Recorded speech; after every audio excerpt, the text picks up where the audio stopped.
Apa hukum bagi anak yang memarahi ibunya karena melarang agar melawan? Apa hukumnya bagi anak yang memarahi ibunya karena melarang ibunya agar jangan melawan bapaknya?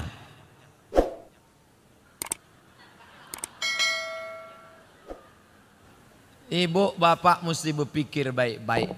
Anak tuh ada kan karena hubungan ibu bapak baik dulu kan. Kalau tak baik mana mungkin dia ada.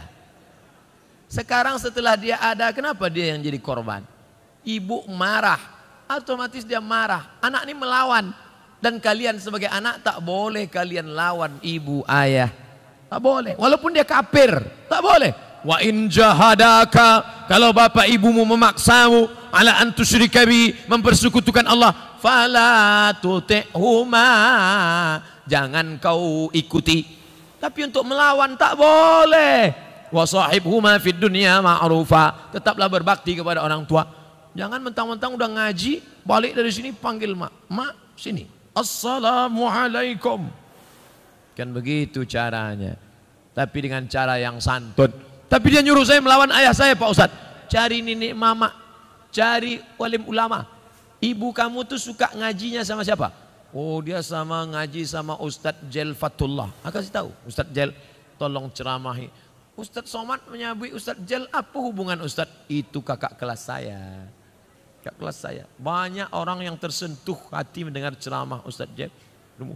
Oh, dengan Ustadz Jel dia tak mau. Sama siapa? Dia maunya dengan Dr. Eka Putra Wirman. Itu kakak kelas saya juga dulu di Maroko. Dengan Ustadz Eka. Dengan doktor, Pak Rektor Win. Oh, maunya dengan Ustadz Fulan. Dia dengan Ustadz tak mau. Maunya dengan nenek mama. Dengan tokoh adat. Dengan tokoh masyarakat. Pokoknya cakap siapa yang dia dengar. Insya Allah. Begitu. Bukan kita yang melawan. Karena melawan orang tua ini luar biasa. Mudah-mudahan kita termasuk anak-anak yang berbakti pada orang tua, insya Allah.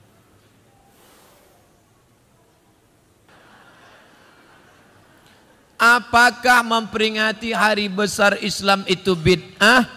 Muharram, Maulid Nabi, Isra Mi'raj, Nuzul Quran. Kalau memperingati Muharram ini bid'ah, maka yang mengundang masuk neraka. Yang diundang masuk neraka. Yang paling panas nerakanya yang ceramah. Kalau tidak dibuat Nabi bid'ah. Orang mengaji berpuluh tahun di Makkah, Inyak Canduang, Inyak Jaho, Syekh Sulaiman Ar-Rasuli, Syekh Ahmad Khatib Al-Minkabawi, berpuluh tahun mengaji di Makkah. Ini enggak, jurusnya 5 saya. Kalau tidak dibuat Nabi bid'ah, Maulid Nabi bid'ah, Isra Mi'raj bid'ah, Nuzul Quran bid'ah, Marhaban bid'ah, Barzanji bid'ah, Sayyidina bid'ah, Yasin bid'ah, Tahlil bid'ah. Maka kalau basuh aja orang, bid'ah haram neraka, bid'ah haram neraka, bid'ah haram neraka. Tidak sesimpel itu saudaraku. Bid'ah itu perbuatan yang tidak ada dalilnya. Itu bid'ah. Adapun peringatan menyambut Muharram, itu ngaji. Ngaji. Kita ini pengajian. Isinya tidak ada yang mungkar.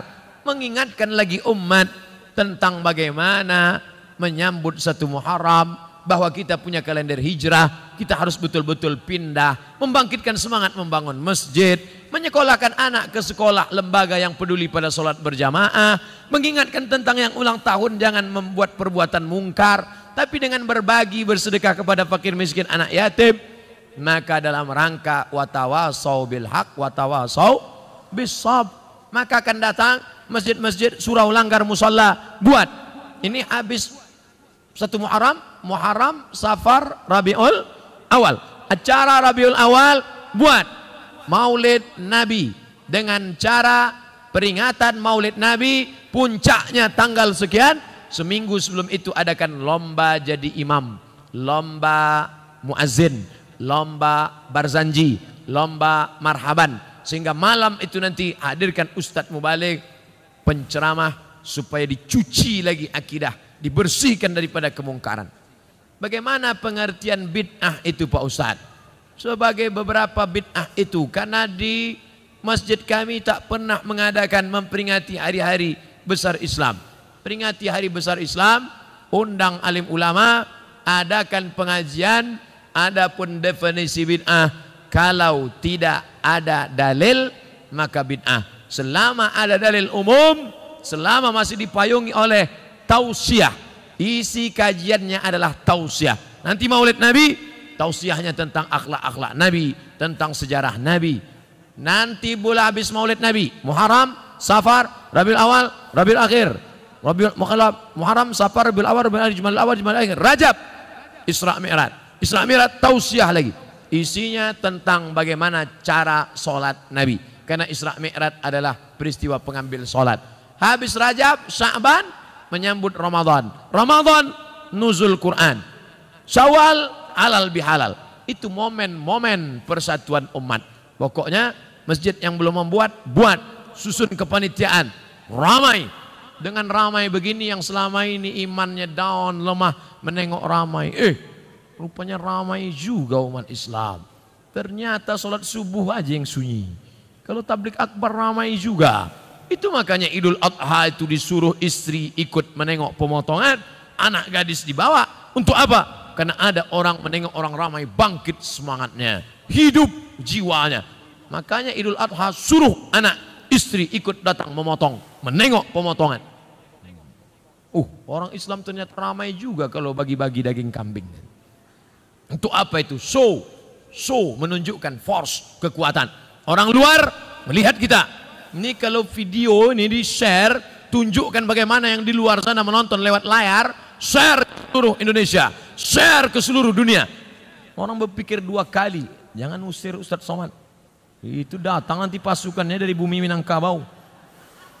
Jangan macam-macam dengan orang Minang. Kemana bumi dipijak, di situ awak membuka rumah makan. Di setiap penjuru negeri ini ada rumah makan Minangkabau. Macam-macam mereka. Saya ceramah di Sydney, di Australia, diajak makan di rumah makan orang awak Minangkabau. Gebu Minang di Sydney. Duduk saya. Ustadz Somad, senyum-senyum. Ya, ambolah lama di Australia. Labara tahun Pak, 35 tahun di Siko Ustadz. Orang kita di mana-mana ada berada. Oleh sebab itu maka ini adalah syiar kekuatan. Bangkitkan semangat.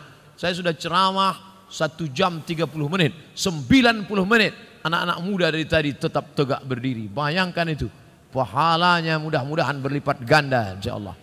Yang tegak berdiri pahalanya 2 kali lipat daripada yang duduk. Begitu cara menyenangkan hati orang yang berdiri-berdiri. Menurut syariat, wanita hamil di luar nikah tak boleh nikah sampai wanita itu melahirkan. Tapi di saat sekarang banyak wanita hamil di luar nikah langsung dinikahkan. Bagaimana solusinya Pak Ustadz?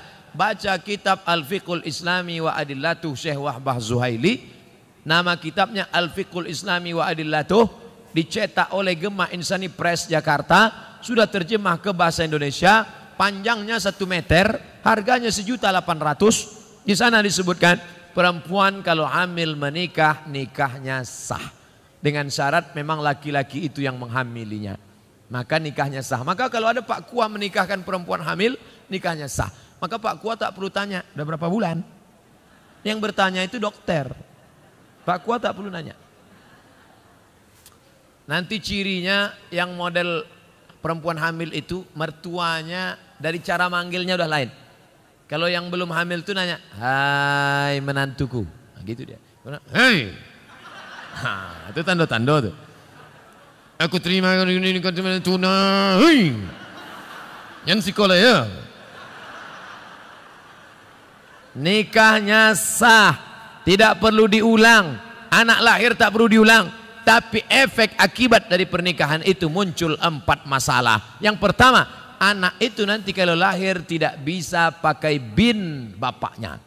Jadi pakai bin apa terserahlah, bin kardus, bin botol. 2, kalau anak pertama lahir laki-laki, lahir anak nan kedua padusi, perempuan, nanti anak nan pertama iko indak bisa mawalikan nikah adiaknya. De apo de inyo sudah saudara sama, saudara sama ndak bisa jadi wali. 3, kalau si bapak mati, si anak ndak dapat harta warisan, de ndak ada hubungan nasab. Nan keempat, kalau si anak nan pertama anak gadis cantik jelita dipinang oleh laki-laki, si bapak tak bisa menjadi wali karena tak ada hubungan nasab. Walinya siapa? Walinya wali hakim Pak Kua. Apa salah saya Pak Ustadz? Ini anak saya. Rambutnya, darahnya, DNA sudah periksa di Singapura. Ini anak saya. DNA nggak laku Mas Bro. Salah saya apa? Kamu mencoblos sebelum hari H.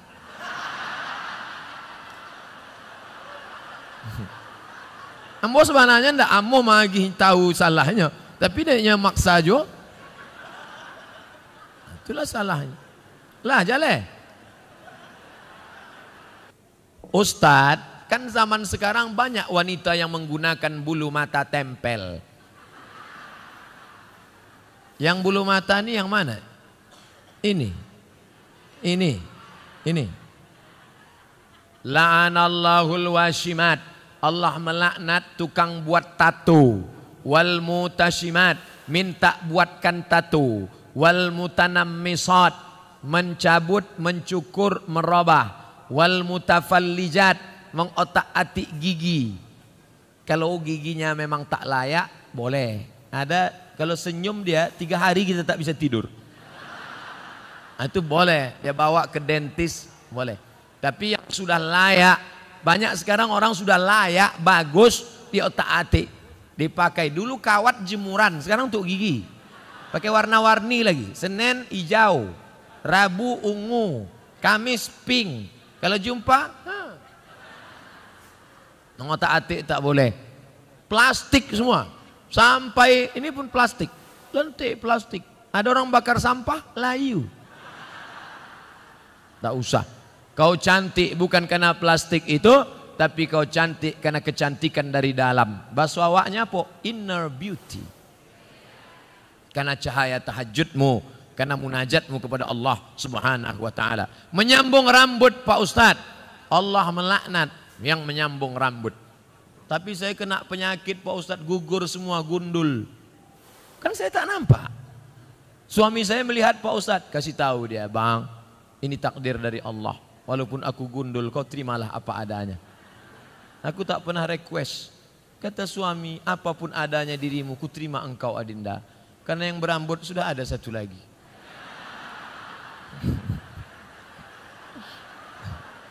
Nggak bergurau jangan berang. Insya Allah bapak itu bisa menerima ibu apa adanya. Kita doakan supaya hati bapak tak berpindah ke lain hati insya Allah. Nggak lo banyak yang mengaminkan.